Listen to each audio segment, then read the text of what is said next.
Good morning, friends. Hello. It's Saturday now. Usually I would be coming to you live from the Dunkin' parking lot. But today when I pulled in the drive-thru, there was another car in front of me today. The person just got like a little coffee. That's it. So I did my order. I got the $6 meal deal. And then, I don't know. I just like happened to notice I don't know why, but anywho. You ever like notice things and then there's a reason at the end of the day, like you end up noticing it? Anyway, okay, I'm babbling at this point, but my point is, as I'm trying to eat this thing, I get up to the window and it was funny because like the guy in front of me, like I said, he only got like one little coffee and he seemed like he was like talking to them for like a minute, I don't know. And then as I go up to pay for my order, the kid who I see like every day, he's like, oh, he goes, your order's free today. And I'm like, what? I'm like, did the guy in front of me just pay for my order? And they said yes. And I was like, oh my God, that is so nice. I love that. I love when people do that. I try to do that for people all the time. But I just thought it was so nice. And the kid in the back was like, wait, isn't that the second time that's happened to you? I mean, it's happened like a couple times, but you know, I love the act of, you know, paying it forward and giving things to people. By the way, like this Purell calming lavender is so good, by the way. I'm obsessed with it. Anyway, so I go and I just thought that was so nice. But I kept the chain going, baby. You got to try to keep the chain going if you can afford to. The people behind me, their order was more expensive than mine, but it was like 10 inches. It doesn't matter. I paid for them. I had every intention of paying for anything, you know, something today anyway. And look, I'm not made of money. But you know what I know? I know that the act that person in front of me paid for me made me so happy. And that was just like the kindest gesture. And it just made me so happy. And so I know that, and I hope that the person behind me gets that much joy as I had when I got something paid for me. And then it just like makes you think about things, right? Like what are small acts of kindness we can do to like, I don't know, bring a little sunshine to somebody's day, okay? It may have also, I don't know, maybe because I had this little cutie patootie in the car. Hey, Leia, hello. She's trying to eat my food. But, you know, I had her in the car with me too. You know, people love dogs. But, you know, I'm at an angle, I'm sorry. So yeah, I just thought that was so nice. And then as I'm pulling out, I did the thing that like I hate. It's like people not hate, but it's like an awkward moment. But I saw that he was like pulled over and I saw that he was looking over, and I do that too. Like if I pay for somebody, I want to see like the surprised look on their face of happiness. But he had like parked and I like pulled up next to the car for like 2 seconds and I just want to thank him. I'm like, that was so nice. Thank you so much. And he's like, you're welcome. You're welcome. And you know, like, and then I like left because he probably just wanted to like do a good deed and like be left alone. But I had to thank him. It was just so kind. People need to know like when they do something kind for somebody, like what it does to them. You know, and that's the kind of shit that inspires me all the time. And, you know, I've always been, I guess, accused of being like, you know, too giving to people, too forgiving to people. You know, I always try to do something nice, and somebody, you know, I've been told you're too nice to people. I don't care. It's just who I am, because there are things that we do that not everybody tells you, oh, hey, you made me really happy when you did XYZ. Sometimes they just need to feel that moment. And you can literally change a directive of somebody's life with a small act of kindness.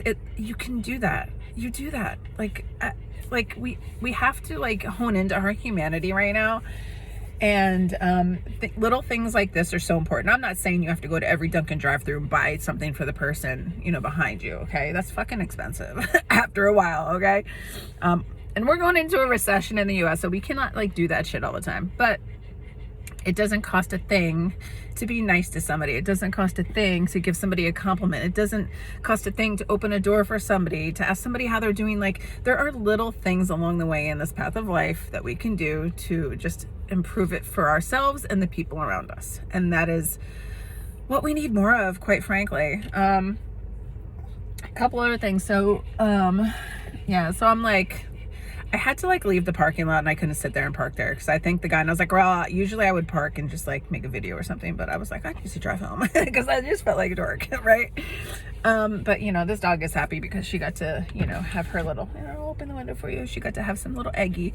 I ended up I did get like the wrong order, which is like kind of funny, but it was a happy accident because I ended up getting my favorite sandwich rather than the sausage, egg, and cheese on a croissant. So it ended up working out okay because I still got my coffee. We just didn't get our hash browns, which Leia and I like our hash browns, but you know what? The egg is, egg is probably better anyway.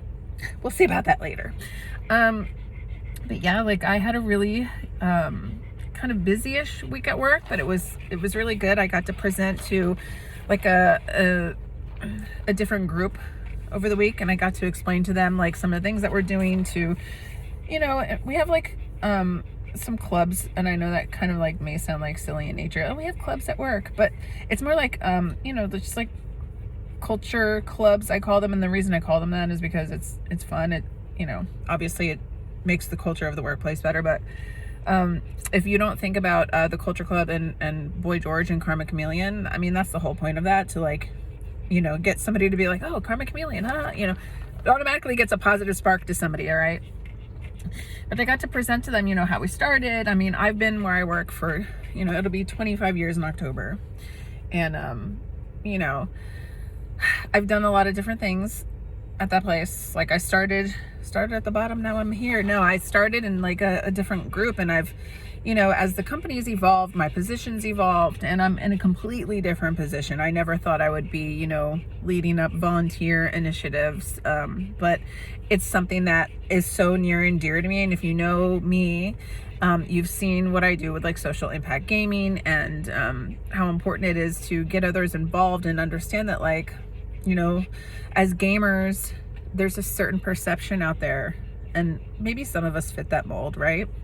But a lot of us do more with our gaming. We use it for social impact. We raise money. I mean, I was talking about how we raised over $20,000 over the last, you know, 5 years for Children's Miracle Network hospitals with our Greater Good Gaming, social impact gaming community. And it's been like so amazing. And I remember, you know, the first time that I realized that you could use gaming as a tool for change, not just, you know, getting in there and getting toxic, right? And like battlegrounds and everything if you play World of Warcraft, but it's not just like a toxic environment. And I think that there's people who still have this negative perception of gaming because it can be very toxic. But more often than not, there's good things going on in gaming too. There's so many different initiatives out there where people use their gaming tools and abilities to do good things for the community around them, and it's happening every single day. And so part of what I like to you know, talk about, and what I presented in this meeting, which is funny, and I think it like made people think, is that, you know, we are just not one-dimensional people, right? We have so many different skills that we may not even recognize as we're doing them. So it's like, take like a internal inventory of the things that you do and you enjoy doing, and they influence what you do every day, not just as a person, but you bring it into your workplace with you every single day, right? I mean, there's just, we're just made up of so many different things. And you know, my whole theme, or I guess, was like, you know, intentional connection, is that like, you know, a lot of people, and I've seen this a lot on you know, forums especially, you know, like I'll pay attention to a lot of LinkedIn and stuff like that, and I follow a lot of charities, but like, you know, I see people I saw somebody from, I think it was Points of Light, I think it was the CEO of Points of Light, and she had written an article in Forbes saying how technology or virtual, you know, the virtual world is ruining in-person connection. And I just don't agree. I completely disagree. And I voiced that, and then I made my own post on it. But,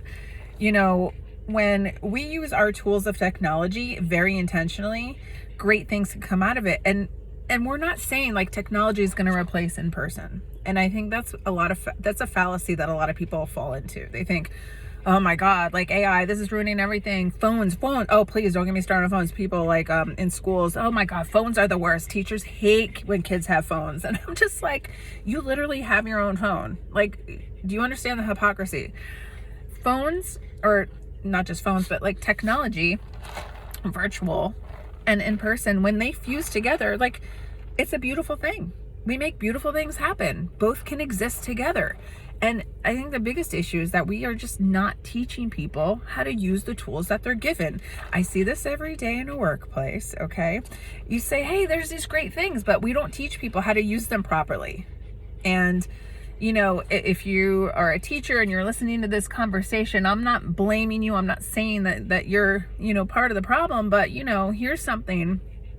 From an educational perspective, I'm not a teacher, but here's what I've seen just through the lens of my daughter's eyes, okay, is that you have schools, the same schools that have been around since I was a kid, and learning the same things that I was learning when I was a kid. I'm not a fucking kid anymore, in case you didn't notice. I'm 50 years old, okay? My daughter, she'll be 20, but, you know, we're still teaching kids the same way since I was going to school, and that just can't continue because, you know, the world has evolved around us. And I think you know, when we talk about the things that we're seeing now is like the dismantling of the Department of Education, I think there's a lot of question marks, and I think it's fair to start questioning, you know, what are we teaching, how are we teaching it, is it beneficial to the way kids are learning and how they're living their lives every day? I think there's so many different things that can be fixed, right? Dismantling the Department of Education, probably not the best idea to do it. But if you've seen this administration, and I'm not a political person, but I disagree with a lot of everything that has been going on. I think that there is absolutely no forethought into it. They came into this administration with a goal, and their goal was to break things. All right. And I've heard this mentality firsthand, even like in the workplace. It's like, sometimes you just got to break things to make them work better. You don't fucking do that with the government. Okay. You just don't do it. Are there things that can be that need to be changed? Things that need to be addressed?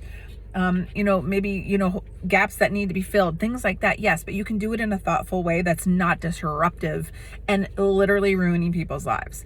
And that's how I feel about, you know, getting back to teaching and using the tools that we're given. Like, you know, there's just so much we can do to better educate one another, to share our knowledge. And I think what we're seeing now is people are not getting taught their life lessons through school. They're not going to school to learn life lessons, right? They're learning history, and now who knows what they're going to be learning.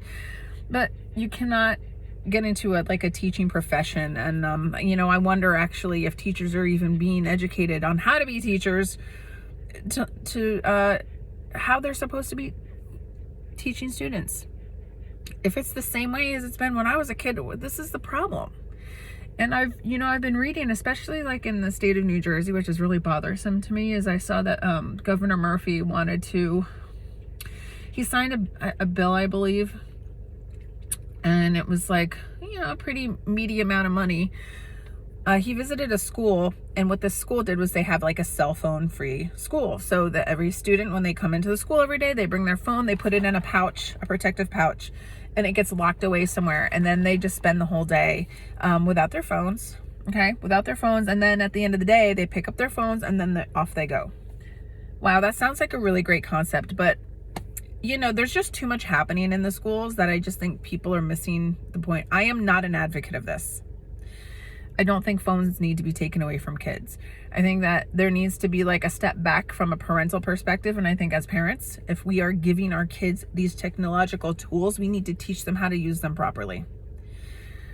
Parenting. I'm not the best parent in the world. I'm not saying that I am this, you know, high and mighty person, but I've seen it firsthand. I'm a person that no one taught. I got a phone, and there's all these things that you have access to. You don't have to pay for them. All you need is an account, and you download them, upload them from fucking, you know, an app on your phone. Do you know what every app is on your kid's phone? I mean, I don't have that information on my kids. So I'm like, maybe I'm kind of like a hypocrite right now, but you know, when it comes to certain things, I have very open and honest communications with her, right? I have very open and honest communications with her, and we talk about all these things, and she'll come to me, and I'm very lucky that my kid will come to me, but that's like where it starts. You can't start taking things away and making it a bad thing for kids to have phones. I mean, this is 2025. Almost everybody has access to a phone, and if they don't, there are probably reasons why they don't. But phones are not bad. Technology is not bad. when we teach people how to use them as tools, they're great. They're super great. They get access to so many things. I am so tired of hearing phones are bad. Phones are not bad. They're just not. It's a user error.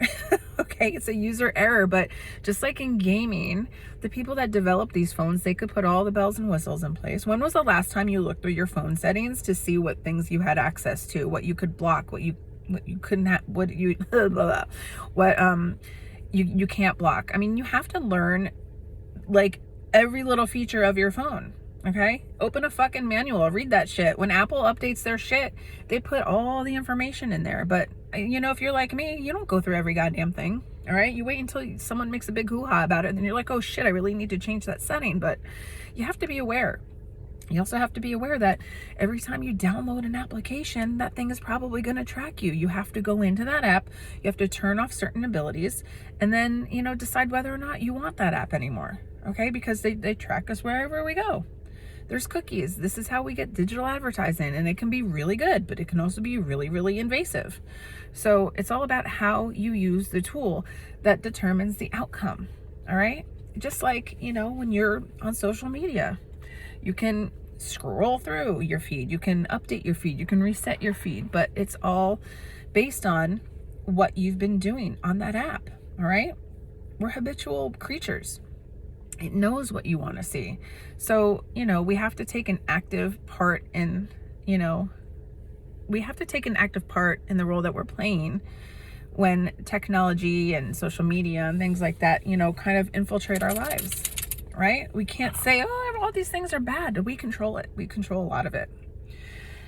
So, I don't know, we went like full circle today, but there's just some things that have been on my mind and bothering me, and I'll probably talk more about it. I feel like maybe I might go live. Maybe I'll do some gaming, but I just kind of like to talk sometimes. But anyways, I hope you have a really great day today. And you know, it's okay to question things. You know, look at the stuff around you and make somebody happy. I don't know. There's a lot of good stuff, little nuggets of wisdom today, I guess. I don't know. Go get your coffee.